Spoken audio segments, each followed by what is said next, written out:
Phyllis, would you lead us in the pledge? I pledge allegiance to the flag of the United States of America and to the republic for which it stands, one nation under God, indivisible, with liberty and justice for all.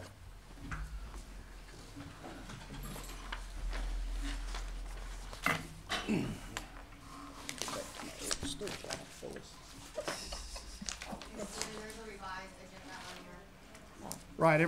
This is from where we moved some stuff around from yesterday, and then took some stuff off from yesterday. I guess. Yeah. Well, the one thing I guess I would say is we handled all the proposed application timeline yesterday, right? That's at 1:45 today. Right. That's right. We still have to. Yeah. We have to vote on it. Yeah. That's right. Okay. Great. Get to that. Hopefully that won't take us 45 minutes. We'll just see what we can do here. Board members are reminded it's our duty to avoid conflicts of interest and the appearance of conflicts of interest as we handle the work of the advisory board. Does any member of the advisory board know of any conflict of interest or any appearance of conflict with respect to any matters coming before us at this meeting? If so, please state them for the record. Bruce? I need to recuse myself from Triumph Charter Academy. Primary author and board member of that charter school is also the vice chair of the board that I sit on at Pine Springs Prep.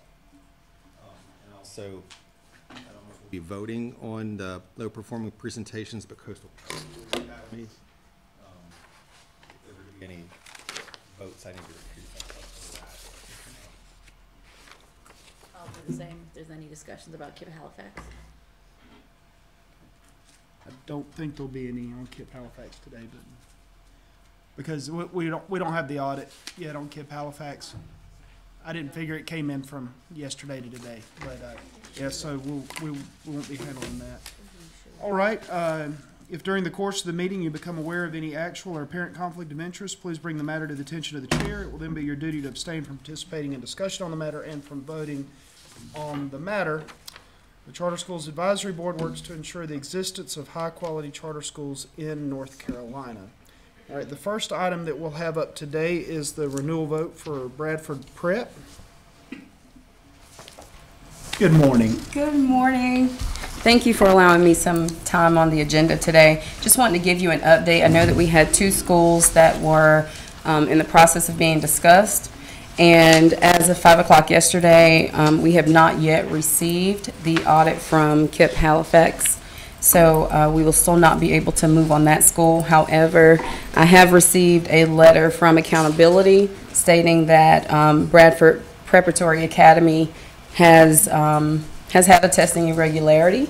And so therefore, because of the situation, they are now forwarding it to be followed up on. But I spoke with the director yesterday about the potential of the vote, the outcome for the number of years. They were originally lined up for a 10-year, but with the new accountability issue, they would fall within the 7-year.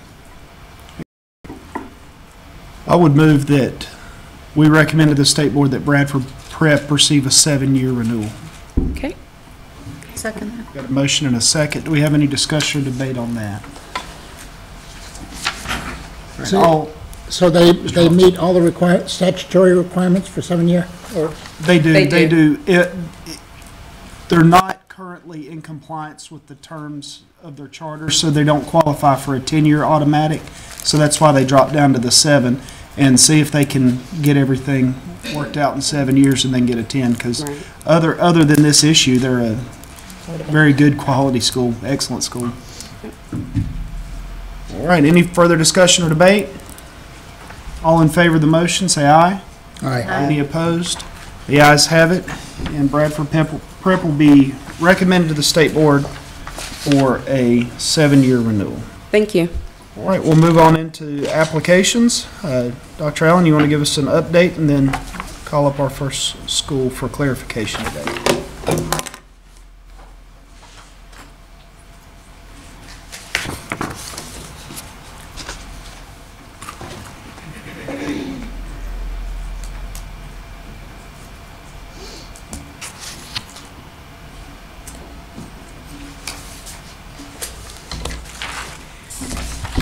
Vice Chair Walker, Committee Co-Chair Kakadelis, and all respective members of the board, good morning. Today I'm going to provide a brief overview of the clarification interview process, and then we will begin with our clarification groups. So the Office of Charter Schools will provide a 2-minute overview of each applicant. The applicant will then have 5 minutes to introduce the members of their board that are present and to provide a statement. The committee of the CSAP will then have up to 15 minutes to discuss the application and any clarifying questions that they would like to pose to the group, and then to do so. The committee will then have up to 5 minutes to deliberate. The committee will then have up to 3 minutes to make a vote and then to send that vote to the full board. Okay? So the main timelines, or the main, I guess, times to keep in mind, up to 15 minutes for deliberation, and then up to 5 minutes to vote. Okay?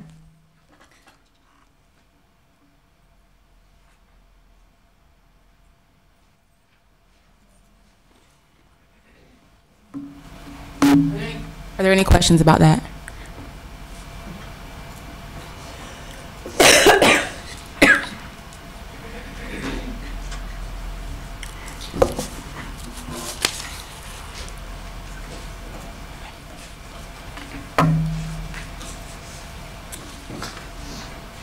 The applicant appearing before the board today is Carolina Experimental School. This interview will be conducted by the Policy Committee and led by Stephen Walker. They're proposing to locate in Wake County. Their proposed grade levels and projected student enrollment are as follows. Year 1, 6 through 9, 200 students. Year 2, 5 through 10, 300 students.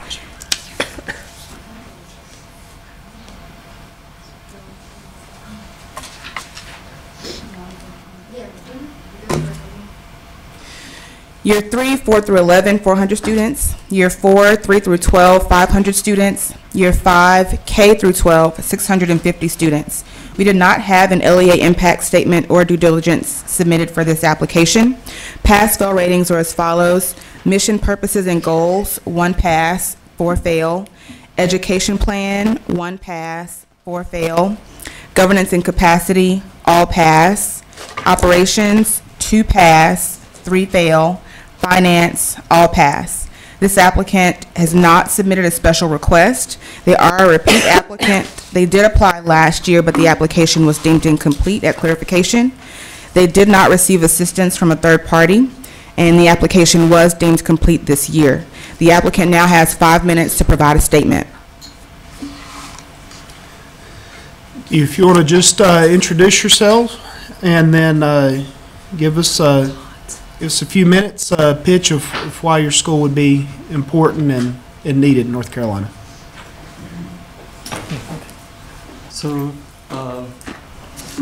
I'm Wei Yubai, the board chair. I'm a special ed and math teacher. Yeah, if you could come to the microphone, make sure that everybody will be able to hear you. That'd be great. I'm Yi Jiang, and I'm a school teacher as well. I have been teaching for 9 years, 7 years in China and 3 years in America. Totally is 10 years of teaching. Thank you. Okay, so just a brief introduction of our model. So the research base of our model is the PISA study done by the OECD. It has been done for 3 times, and China has performed really well. Actually, the 2012 study is the first time Chinese schools participated in the study, and Shanghai 15-year-old performed number 1 in all the 3 categories: math, English, and science.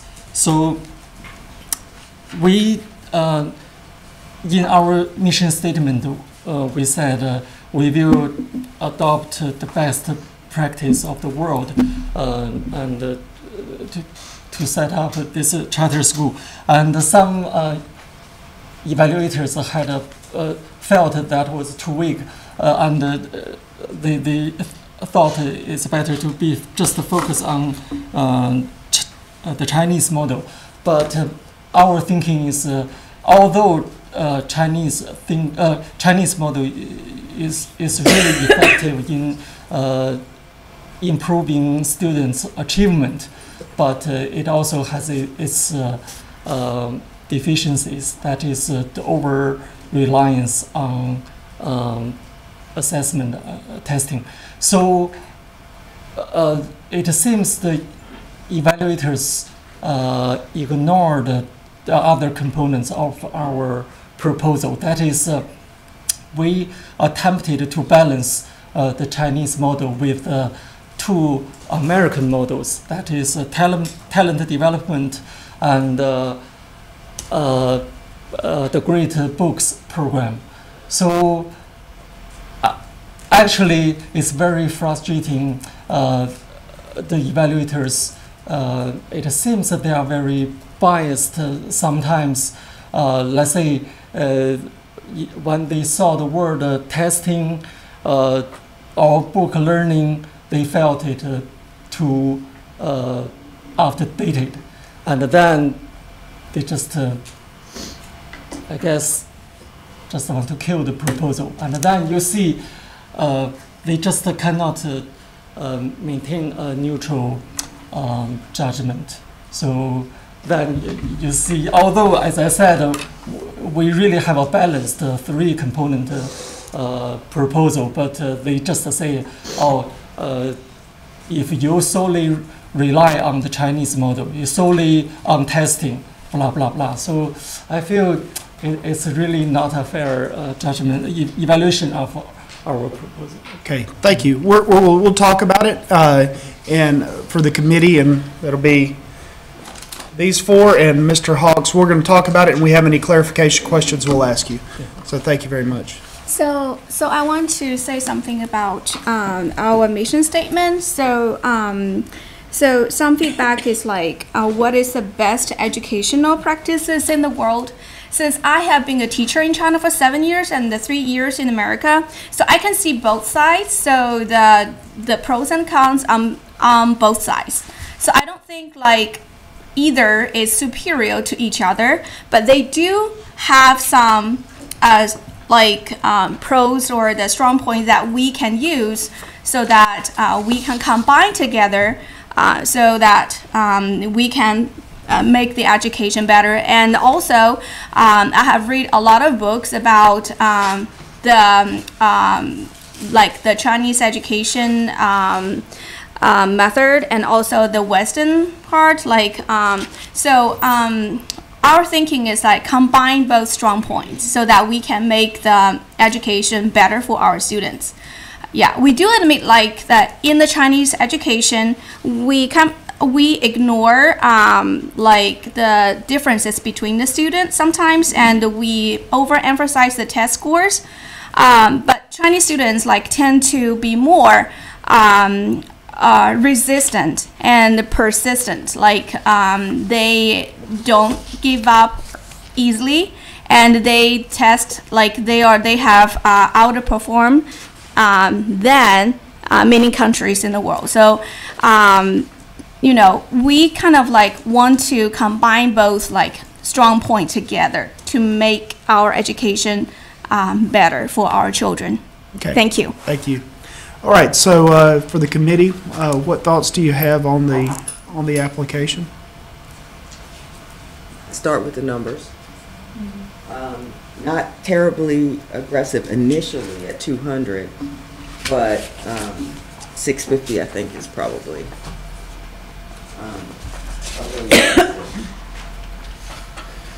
I felt like there's a lot of rigor, I guess, as people like to call it, in the application. That it's going to be a lot of work and you know, difficult for the students, and you know, I think some parents would say that's what I want for my kids, and some wouldn't. And so I think it's, you know, important to, you know, how you sell it to the parents. I know there's, you know, talk of a lot of homework and things like that, which is, which I don't object to at all.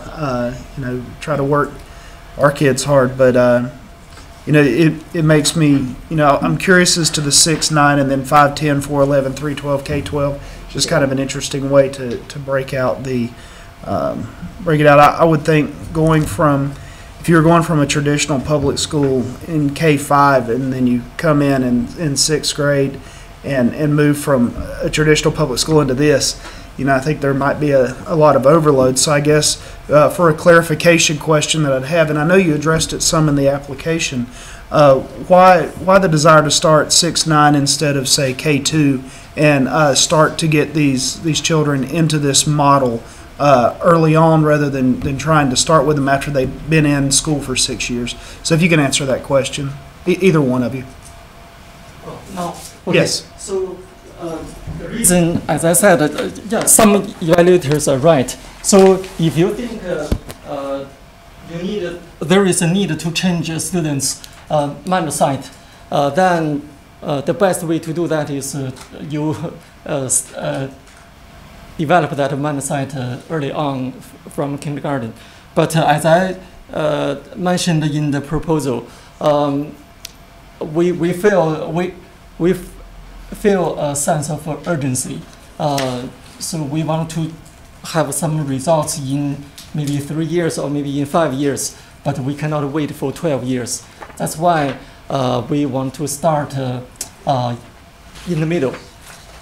Then, as I said, so 6 to 9, then in 4 years we can have the first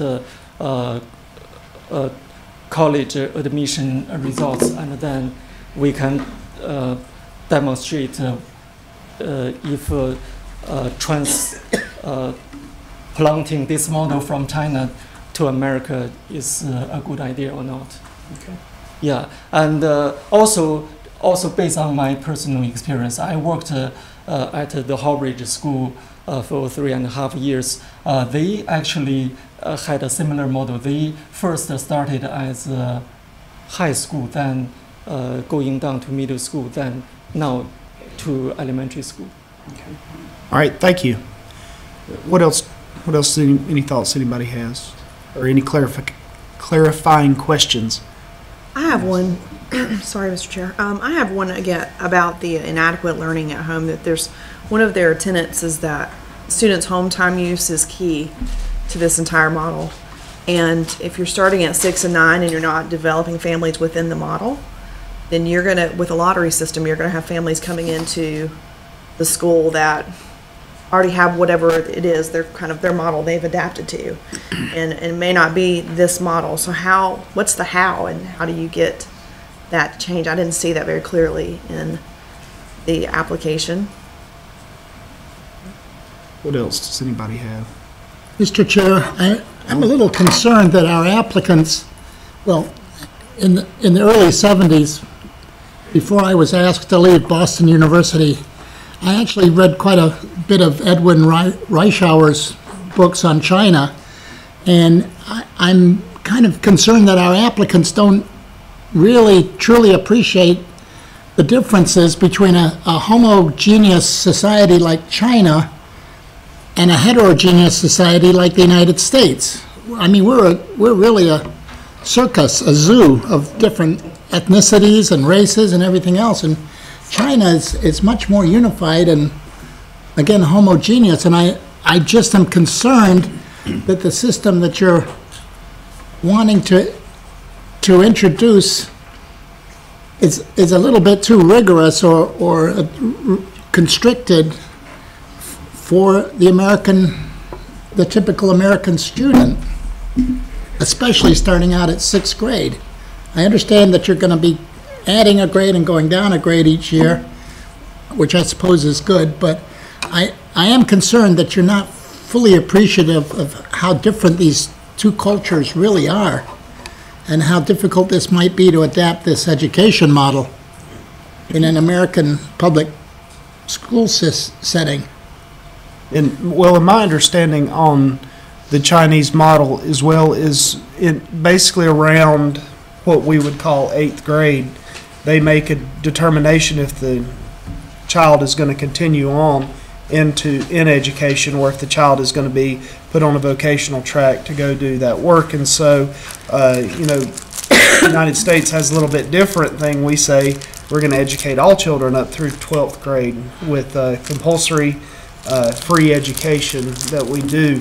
And so I think there is some difference there. So when you look at the test scores, you're comparing apples and oranges, not so much apples and apples. I think it's important. But on the other hand, I do like the idea of trying something new, and there may be parents that say, hey, this is kind of what I want for my child. I want them to have that extra rigor, and I want them to have all that. I think, though, I would have liked to have seen in the application a little more of the understanding that the Chinese education system and the American education system are just different.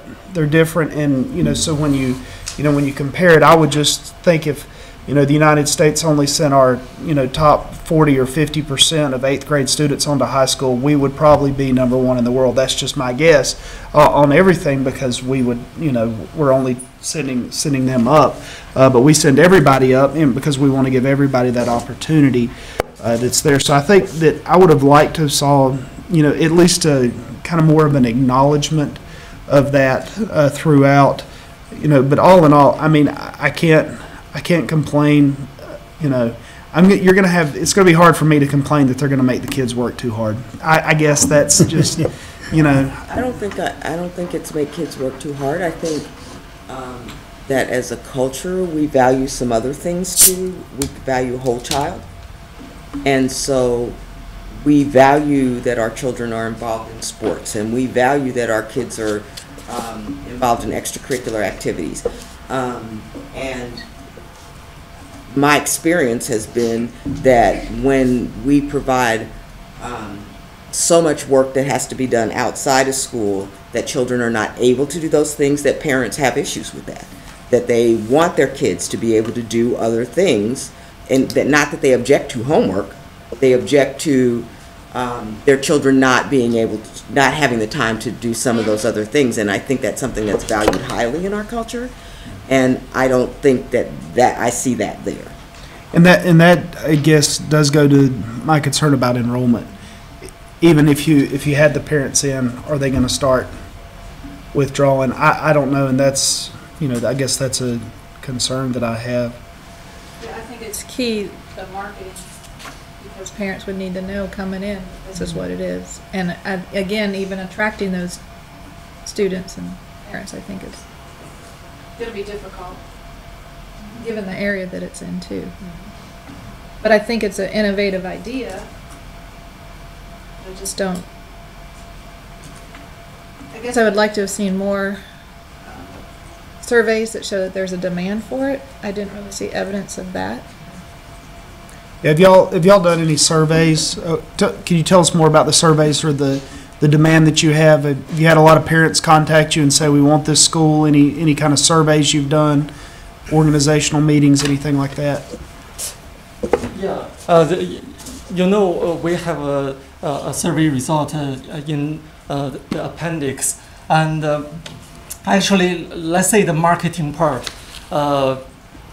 In Cary, there is a huge Asian population, and not only Chinese Americans, also Korean Americans, and let's say Indians Americans. So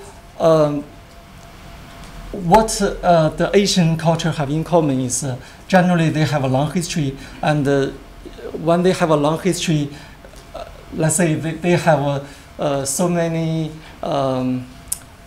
wise people telling young people how to be successful, how to study, those type of things. So that's why people often say Asians are model minorities. Actually, if you really analyze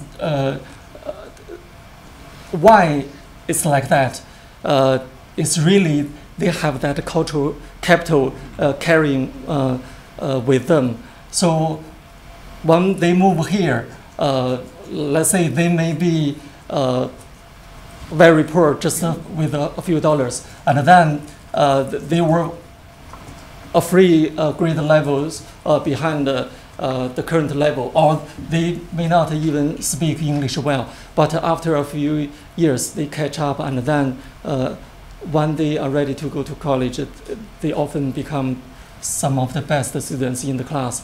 So actually, our model is really, it's more like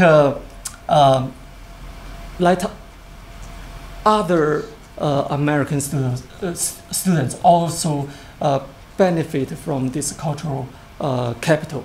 So I will say the Chinese parents, they definitely like the idea because they have some discontent with the American system. So, for example, lack of a textbook, lack of a practice, not rigorous, so things like that.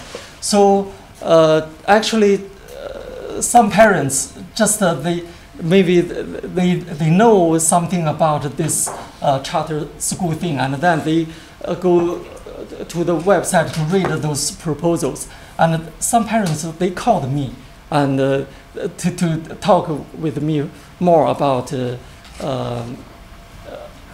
our proposal. So there is indeed a market for this, for the rigorous education. And so thank you for your feedback. So I just want to say that China is a history of 5 to 6,000 years. And as we know, like China actually is not so unified. It has 56 races, and among them 55 are the minorities.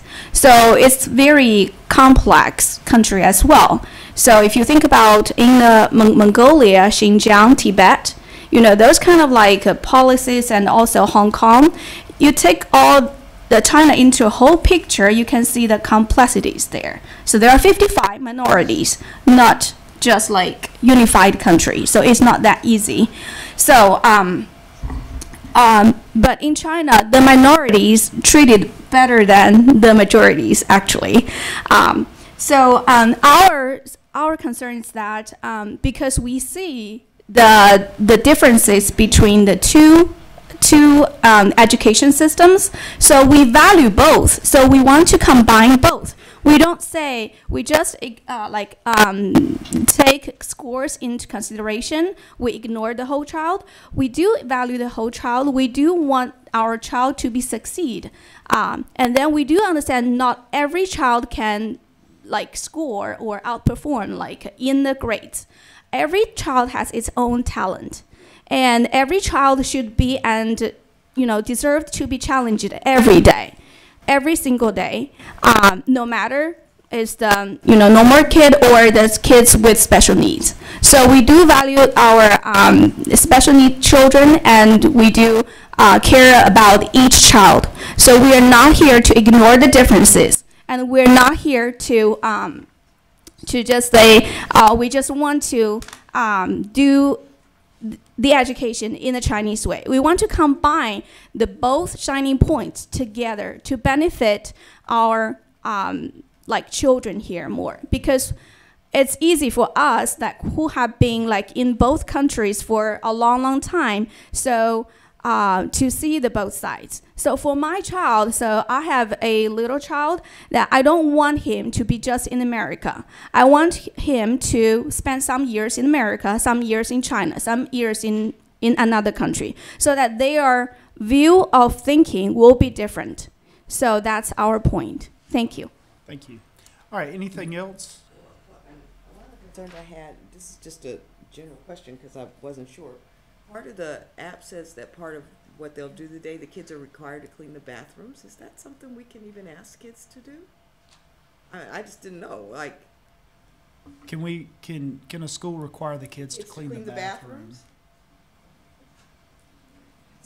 Can I do what? Have the kids clean the bathrooms. That was going to be part of their daily thing. And I just didn't know whether my general feeling was that we wouldn't want to ask children to do that, but They do it at our home school. Yeah, at your house. Carol, It was really just more of a just, it real, I mean, it was kind of a, can you do that thing? I just wondered. You don't ask your neighbor's child. That's right. you know, it's an interesting legal question. I haven't looked at that. I mean, certainly there are any number of responsibilities that schools set out for their kids to keep their desk clean, to keep things orderly, to take care of their environment, take care of their lunch trays. At what point does that come too far? I think that would. This is just that, to me, bathrooms Right. seemed like maybe it was just a little over. Yeah. Yeah. Just a little. Another concern that I had was that EC students, in the identification process for EC students, the teachers were gonna vote on whether or not a child, needed to be identified for EC. That's not the process for EC. There's a whole legal process and teacher vote, isn't it? Okay. That was another concern that I had. The idea that test scores are gonna, that summative test scores are deciding everything, then what's the process for providing feedback during the school year? Teacher evaluations were gonna be partially based on surveys from parents about how much kids have improved in the amount of time they spend learning at home. I was kind of a little concerned about that one. They're anticipating 15% EC, that's way, way high, and the state caps at 12.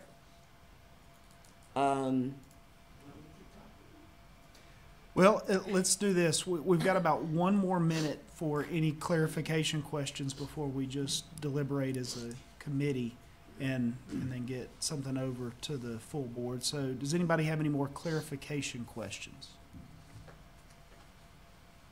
Okay, no more clarification questions, so then we can discuss and deliberate, and the floor is open for any motions from the committee as well. Answer those questions. No, she was, we're talking about the application now.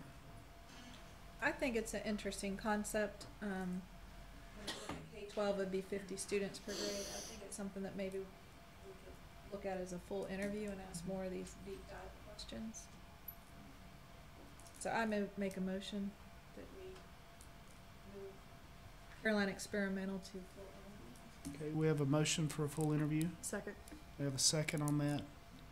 I mean, I'm on the fence about this application, but I think the idea is different enough that I think I could go along with a full interview just to have some more of these questions answered and see where it goes from there.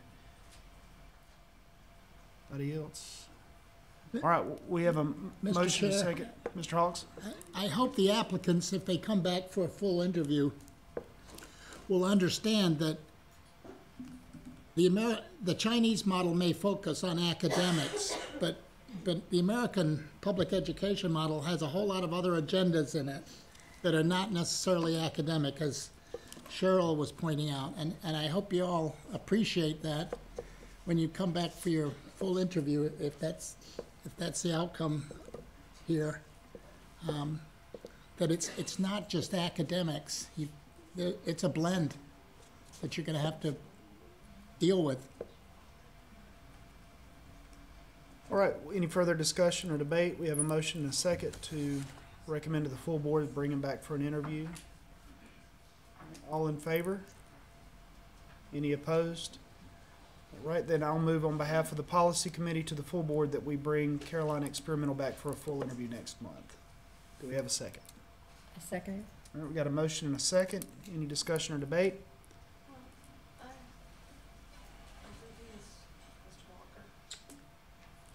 You're gonna have to talk into the microphone, Sherry. There's only one pass in mission, only one pass in ed plan, and only 2 in operations. So, I guess I made my position clear of what I thought about external evaluators' pass-fail ratings yesterday, so I won't get into it again. I'm not gonna let them make my decision for me. I believe I passed every section. I mean, I think there's a lot to be said for innovation. I'm not saying that I'm gonna that my mind's set in stone and that I'd vote for this to move forward. But I do think that there's enough here that it warrants a full interview.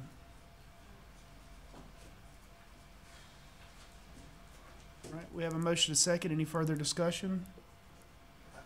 Is now the time to, as a full board, to talk about concerns, or are we just waiting to do that? Well, I mean, you could talk about some that you have now, if you want to. So I'll, of whether you think it should be moved to a full interview or not. well, using the terms of their own application, the model is book learning, memorization, drills, testing, test prep, lecturing, whole class instruction, chairs in rows and columns, and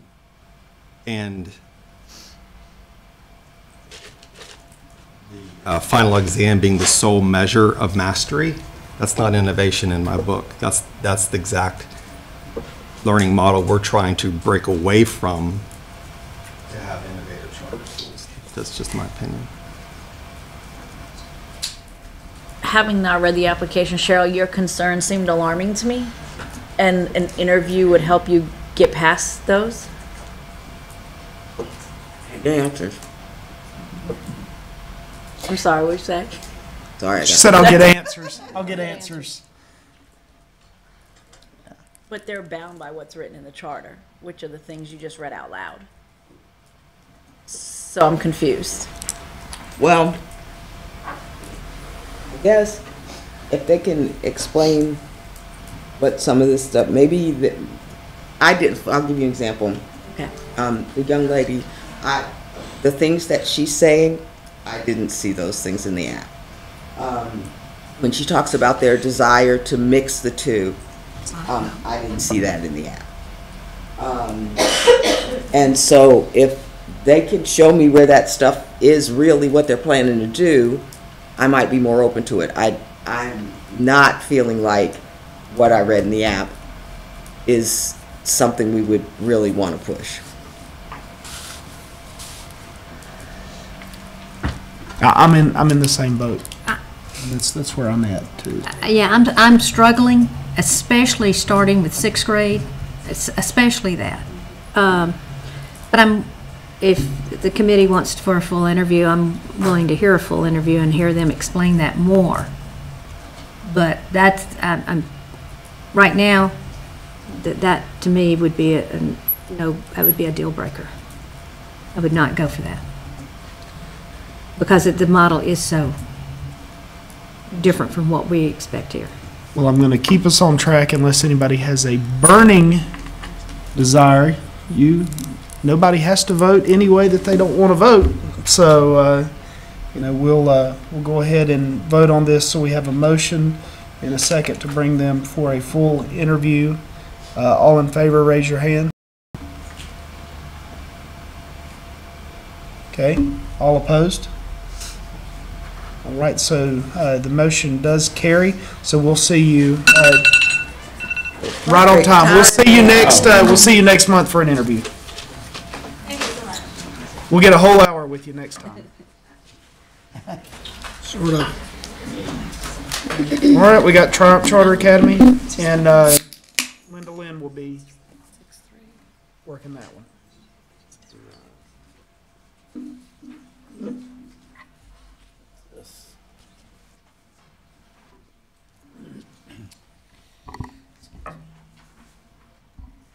The applicant appearing before the board today is Triumph Charter Academy. This interview will be conducted by the Performance Committee and led by Chair Lindalyn Kakadelis. The proposed county is Robeson. The proposed grade levels and projected student enrollment are as follows. Year 1, K through 6, 470 students. Year 2, K through 7, 576 students. Year 3, K through 8, 682 students. Year 4, K through 8, 738 students. Year 5, K through 8, 800 students. We did not have an LEA impact or due diligence completed for this application. Pass-fail ratings are as follows. Mission, purposes, and goals, all pass. Education plan, all pass. Governance and capacity, all pass. Operations, 2 pass, 3 fail. Finance, 4 pass, 1 fail. This applicant has not submitted a special request. They are not a repeat applicant, and they did not receive assistance from a third-party vendor. This application was deemed complete. The applicant now has 5 minutes to deliver a statement.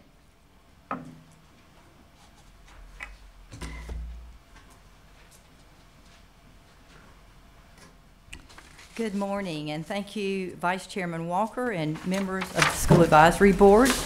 We come excited and appreciative today of your feedback, and we are here to present clarifications pertaining to the Triumph Charter Academy application. We'll refer to that as TCA. I'm Dr. Tanya Head. I am the board chair. To my right is Dr. Rachel McBroom. She is our education chair, and Dr. Priscilla Maynor, who is our vice board chair. And we also would like to acknowledge that we have 2 other board members here with us in the audience, Mr. Toby Carter and Ms. Joylyn Locklear. We thank them for their support. We're a very dedicated team, and we just appreciate the opportunity to be here. In reviewing the evaluator comments, we noticed a common trend in your questioning pertaining to 3 areas: our nonprofit partner or partners, proposed enrollment, and plans for our school transportation, our school lunch, and our facilities. And so in our time, we'd like to briefly address these areas and give you some updates since our September submission of our application. And then we'll be happy to respond to any questions that you have. We want to begin, though, with our why. Why Triumph Charter Academy and why Robeson County? We know that there is a dire need for high-quality education in every county. And we want that in Robeson County as well. We feel that it would be a great benefit to our community and to serve our students, because we want to give students hope. Hope to have the knowledge, the mindsets, the skills, the confidence to really go and be productive students, productive citizens, and we want them to excel in life. Thus our name, Triumph. We also feel it's important that our families have a high-quality choice option in Robeson County, and we feel that that is very needed as well. But to be brutally honest with you, this is our home. This is our home. These are our children, and we care about what happens to our youth. We care about their education, and we want to improve the quality of life for them. And the final point that I will make before I invite my colleagues to come to the podium is that we firmly believe that the timing is now.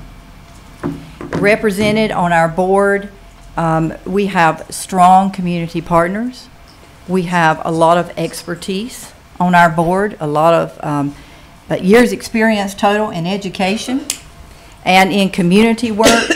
We feel like we have the right people with the right heart and the right level of dedication. And we are deeply committed to the success of Triumph Academy.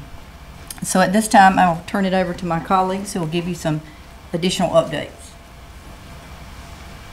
Good morning. Concerning our projected enrollment, we'd like to share with you that it's all been driven by the demand and interest by the community members and families in our county.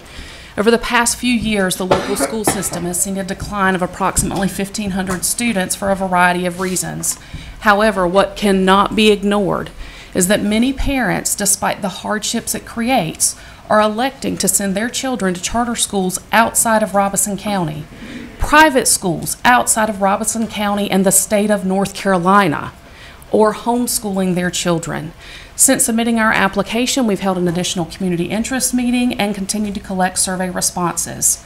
Of the current 362 respondents, they represent a total of approximately 550 individual children who would be in grades to be served by TCA, and additionally approximately 40 preschool-age children as of the year 2021 should the school open. And I'll now turn it over to Dr. Maynor. Under our governance and operations, there seem to be some questions of needing clarification around our partnership with the nonprofit Five Porches. Five Porches is a community development corporation. It currently serves high-need communities, mainly on the East region. They have efforts that they funded in Kentucky, Virginia, North Carolina, South Carolina, and Florida. It just so happens that the president of that corporation moved from DC, where he spent most of his life and professional career, back into our home community. And so in 2013, Five Porches began its investments in North Carolina, primarily to serve the homeless and address some of the food insecurity issues, since it is a high poverty county. They are a very financially viable organization. They're primarily funded by a select network of philanthropists across the U.S., including some that are here in North Carolina and Robeson County. The key thing, though, is they are very committed to the welfare of the people and of the community.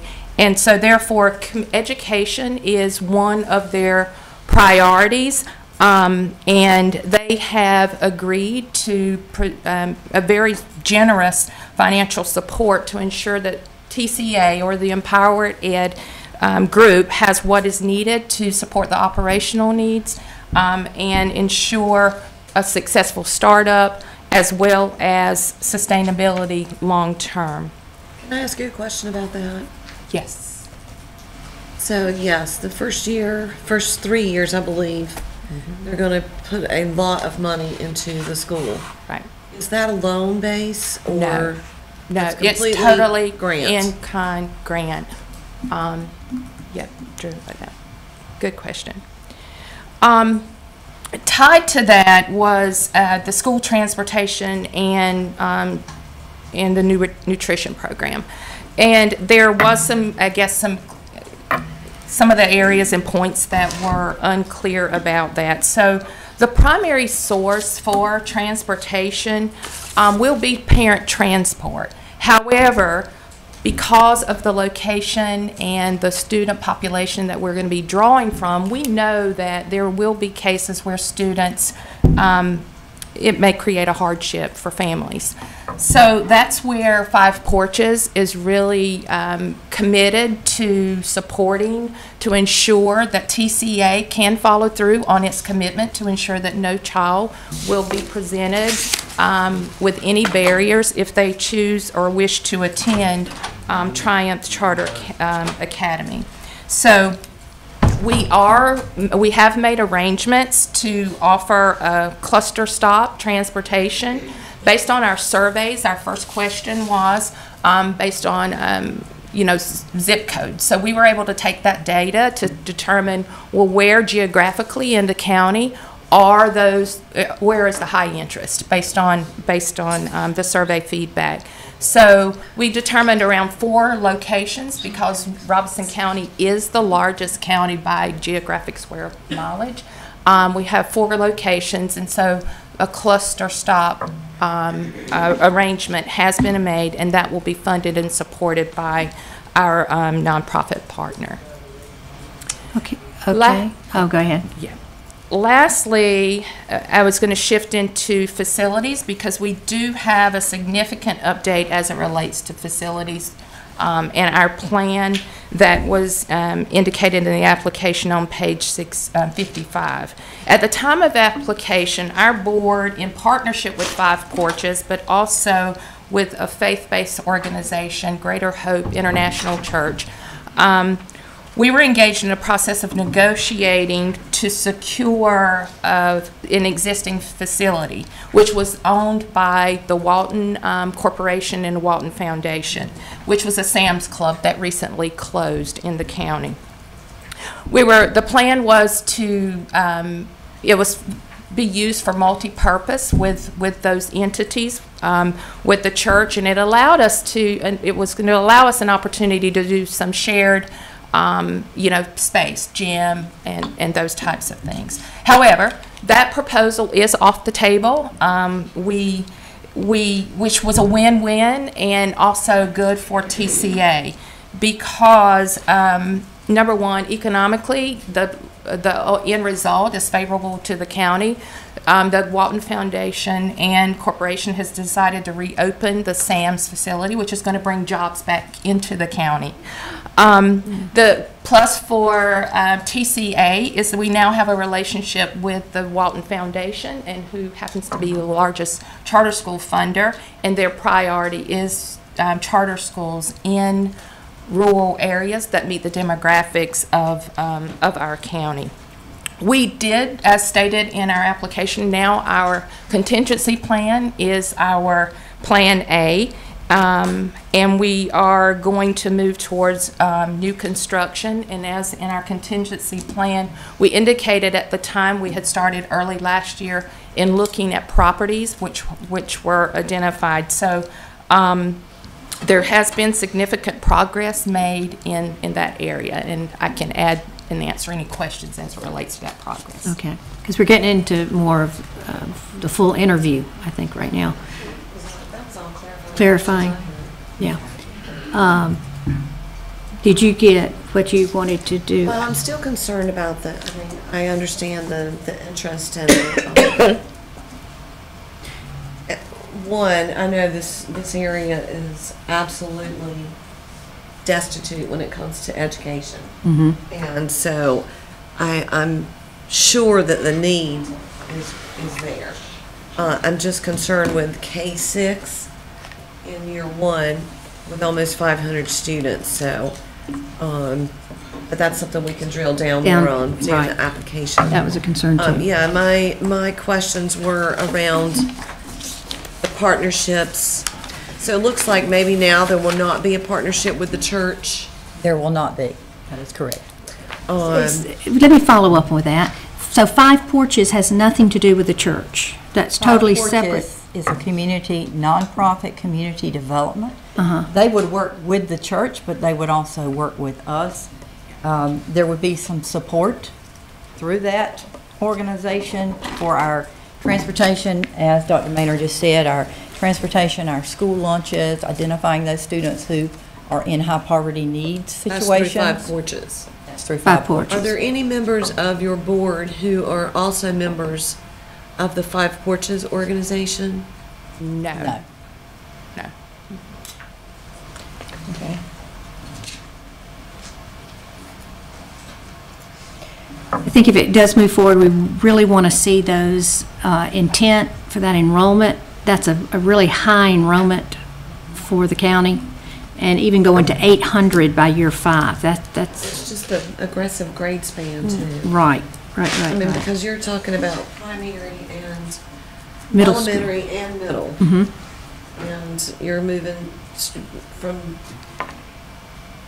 I understand, you know, and this is a different ed plan, which I think that's something that we would drill down more on in an interview. Full interview. But we know that these children are already 1, 2, 3 years behind.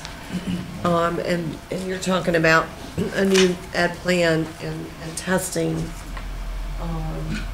So that's a little. Maybe if they were to come back, how would they handle their intervention? Yes. How is this particular EL education program?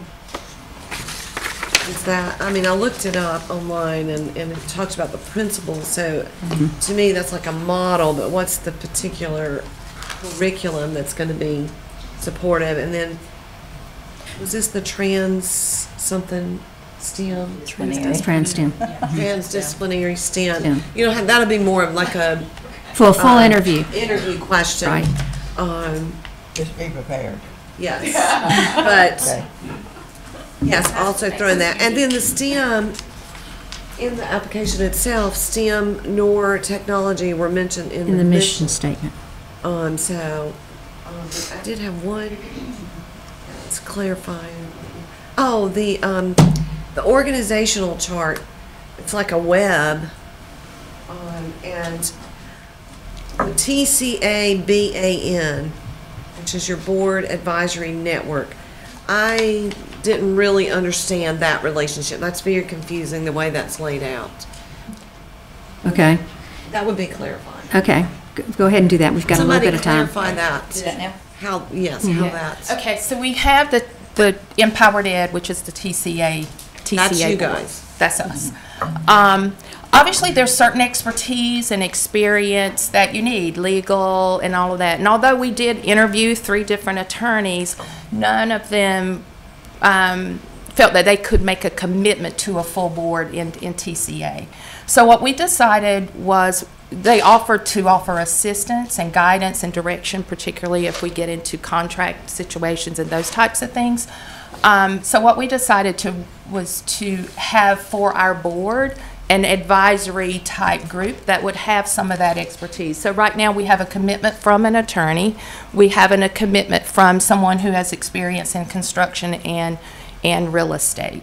And we feel that sort of fills in some of the gaps where we might not have, the full expertise on our committee. So they're serving more in the advisory. It's like an advisory. Was that they were going to be telling you guys what to do. So. No. And like they were going to be ones with power and where that should be your power. Yeah, and we do have on that would be representation from our, from Five Porches, who is the funder for our effort as well. But they bring a network that, we feel that we could access. And then you really made a really good point, which is a very true point. There is a need in our county, and there is going to be a heavy lift on the educational program and instructional program. And we've spent about 6 months meeting weekly as an education committee, really going through a number of different curriculum programs to find the right one that we felt had the flexibility to, be adjusted and modified, because we have, I'm native, so we have to make sure it's culturally responsive, and that whatever curriculum we use allows and has the flexibility for us to do that.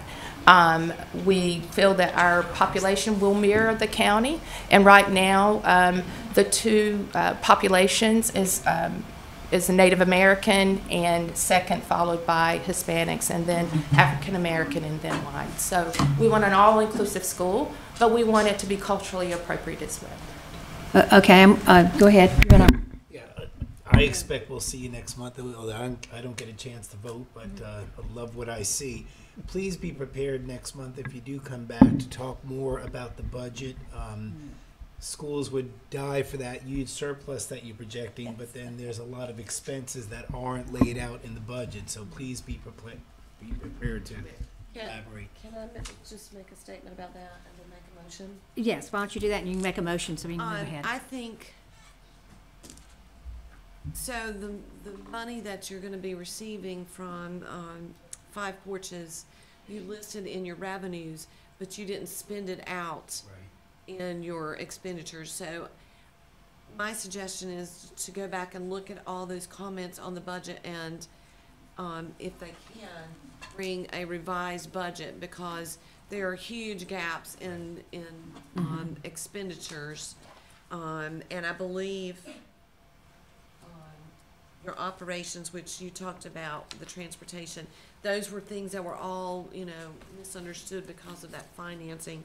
And if I think that the full board would like an updated budget that is more realistic, expending those funds. With that being said, I would like to make a motion that we bring Triumph Charter Academy back for a full interview next month. Okay, do I hear a second? Okay. And all in favor? Okay, and that's unanimous. Mr. Chairman, the Performance Committee moves forward Triumph Charter Academy for a full interview. All right, we have a motion. Do we have a second? Second. All right, we got a motion and a second. I was ready to bring them forward when they said Robeson County. So just at least to talk about it a little more. Looking forward to reading the application. Any discussion or debate on the motion in the second? All right, all in favor? Any opposed?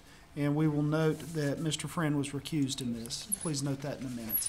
Thank you very much. We'll see you next month. Thank you very much. And at the bottom of this building, on the inscription, it says "in all." There's a phrase. That's what we want to be. We want to be in awe. Thank you.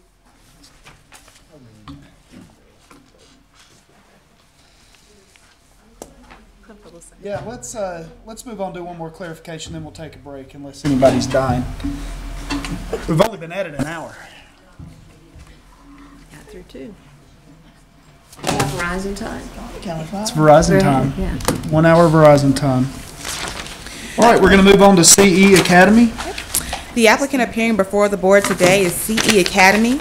This interview will be conducted by the Policy Committee and led by Stephen Walker. They're proposing to locate in Wake County. The proposed grade levels and projected student enrollment are as follows. Year 1, K through 4, 400 students. Year 2, K through 5, 465 students. Year 3, K through 6, 530 students.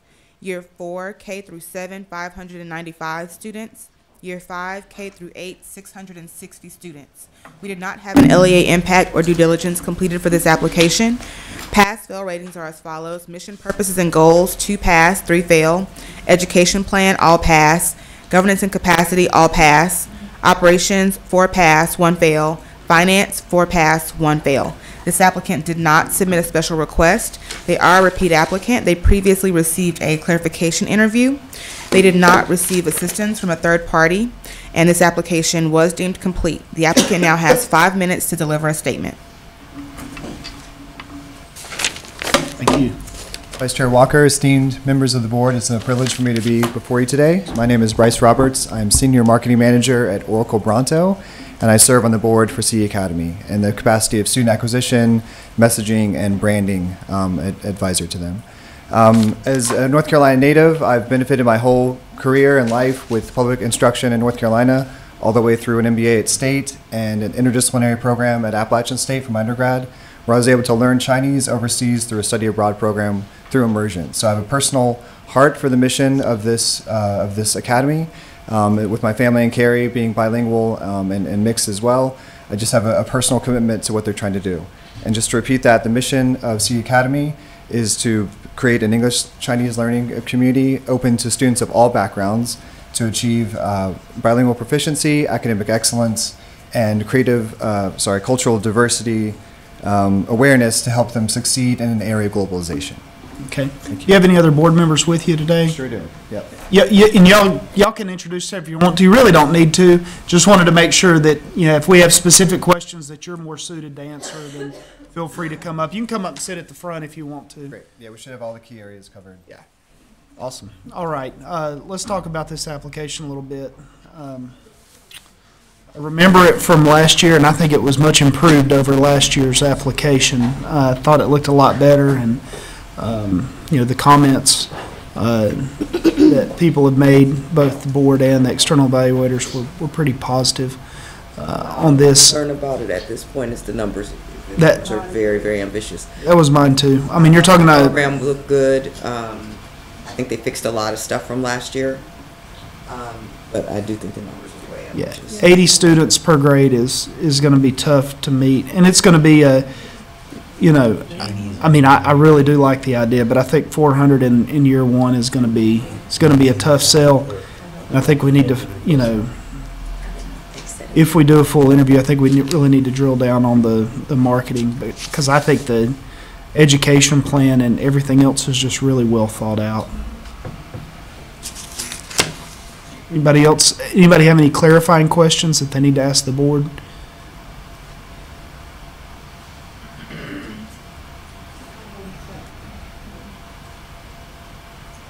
Where are they on location? Where do they plan to locate in Wake? Yeah, where about in Wake County are you thinking about locating?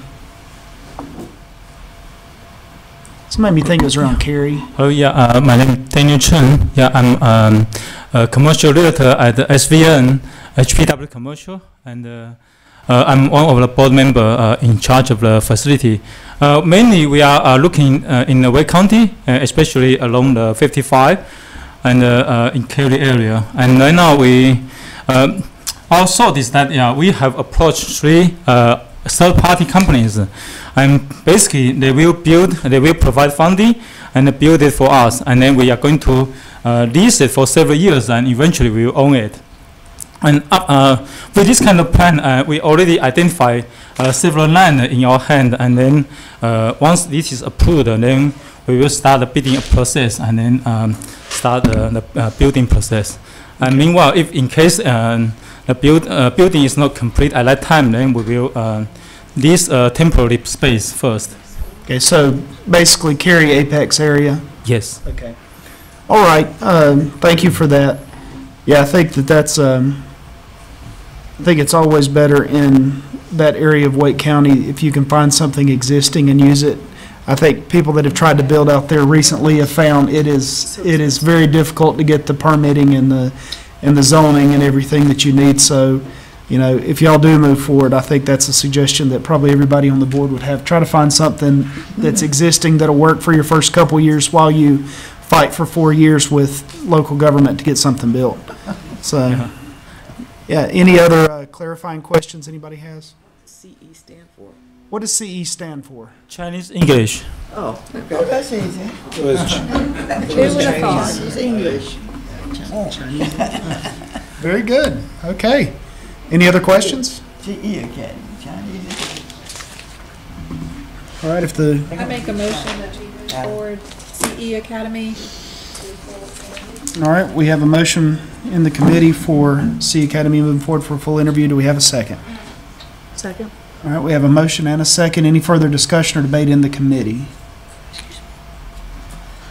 All right, all in favor? Any opposed? All right, so then I will move on behalf of the policy committee that we invite CE Academy forward for a full interview. Do we have a second? I second. All right, we have a motion and a second. Any discussion from the full board? All right, all in favor? Any opposed? We will see you next month for a full interview. Thank you.